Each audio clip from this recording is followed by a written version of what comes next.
Assalamualaikum warahmatullahi wabarakatuh. Perkenalkan, nama saya Andini Marsyanda dengan stambuk 083201900126, kelas C1 Ekonomi Kelembagaan, Fakultas Pertanian, jurusan Agribisnis, Universitas Muslim Indonesia.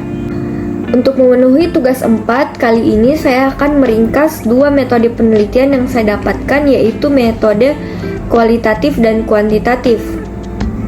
Yang pertama yaitu metode kualitatif dengan judul Model Ekonomi Kelembagaan Pertanian Organik Berbasis Modal Sosial, Studi Kasus di Desa Ketapang, Kabupaten Semarang.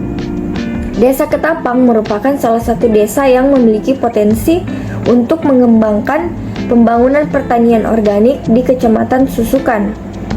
Pembangunan pertanian organik dikembangkan di Desa Ketapang sebagai solusi untuk meningkatkan kesejahteraan dari petani.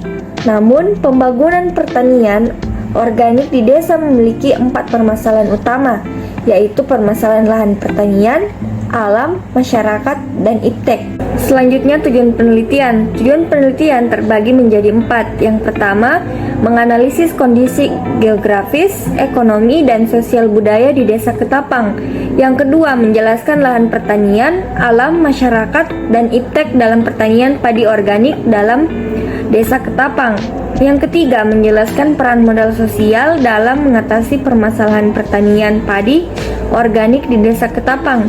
Yang keempat, membentuk modal ekonomi kelembagaan pertanian organik berbasis modal sosial di Desa Ketapang. Selanjutnya, metode analisis. Penelitian ini menggunakan pendekatan kualitatif dengan jenis penelitian studi kasus. Data yang digunakan dalam penelitian ini adalah data primer dan data sekunder. Data primer diperoleh melalui wawancara mendalam, dokumentasi, dan observasi terhadap kondisi pertanian padi organik dan modal sosial di Desa Ketapang.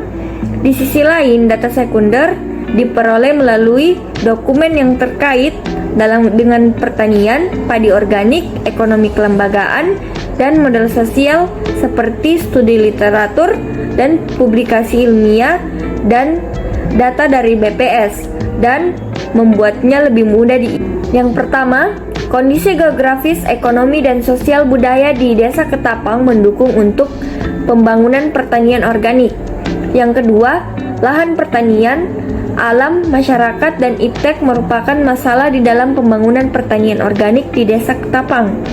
Yang ketiga, modal sosial dalam bentuk nilai, norma, kepercayaan, dan jaringan sosial berperan penting dalam mengatasi permasalahan lahan pertanian, alam, masyarakat, dan iptek di dalam pembangunan pertanian organik di Desa Ketapang.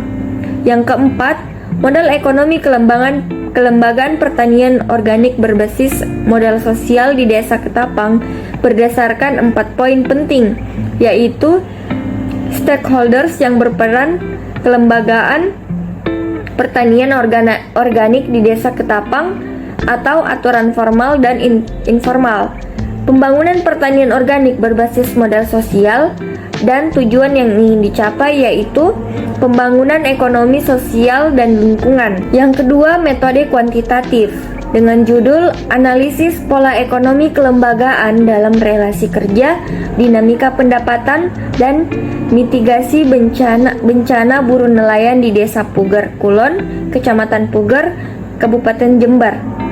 Kegiatan di sektor perikanan Desa Puger Kulon, Kecamatan Puger, Kabupaten Jember melibatkan banyak pihak yang dibentuk berdasarkan corak pelapisan sosial ekonomi, antara lain yang menempati lapisan sosial atas adalah para pemilik perahu dan pedagang ikan yang sukses. Nelayan ini disebut dengan juragan darat. Lapisan tengah ditempati oleh juragan laut atau pemimpin awak perahu. Lapisan terbawah ditempati oleh buruh nelayan. Nelayan yang menempati status sosial ekonomi lebih tinggi hanya sebagian kecil dari masyarakat nelayan, sedangkan sebagian besar nelayan berada pada status lebih rendah. Perbedaan-perbedaan tersebut akan membawa implikasi kepada tingkat pendapatan dan kesejahteraan sosial ekonomi. Tujuan penelitian.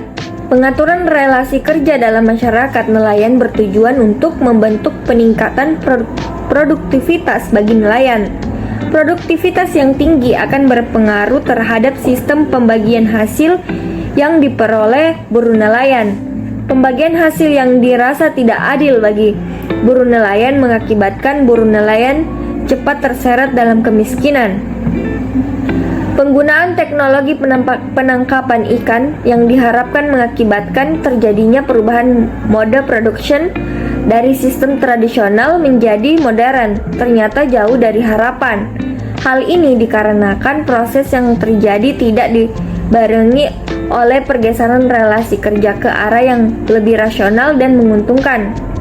Selanjutnya, metode analisis. Metode pengambilan sampel secara kuantitatif menggunakan random sampling terbatas pada buruh nelayan di komunitas perahu besar, dan metode pengambilan data dilakukan dengan menggunakan kuesioner dengan jumlah responden sebanyak 92 orang, dan analisis data kuantitatif yang digunakan adalah model logit. Yang terakhir, hasil penelitian. Hasil analisis dengan model logik menunjukkan bahwa jam kerja, pengalaman kerja, dan pendapatan mempunyai pengaruh terhadap tingkat kemiskinan. Faktor kualitas sumber daya manusia menjadi sentral yang penting dalam menanggulangi kemiskinan di kalangan buruh nelayan Desa Pugor, Kulon, Kecamatan Pagar, Kabupaten Jember. Rendahnya pendidikan dan pengetahuan yang dimiliki buruh nelayan mengakibatkan posisi tawar buruh nelayan rendah yang mengakibatkan buruh nelayan mudah terseret dalam arus kemiskinan. Baiklah, cukup sekian materi yang dapat saya sampaikan. Kurang dan lebihnya mohon dimaafkan. Wabillahi taufiq wal hidayah. Wassalamualaikum warahmatullahi wabarakatuh.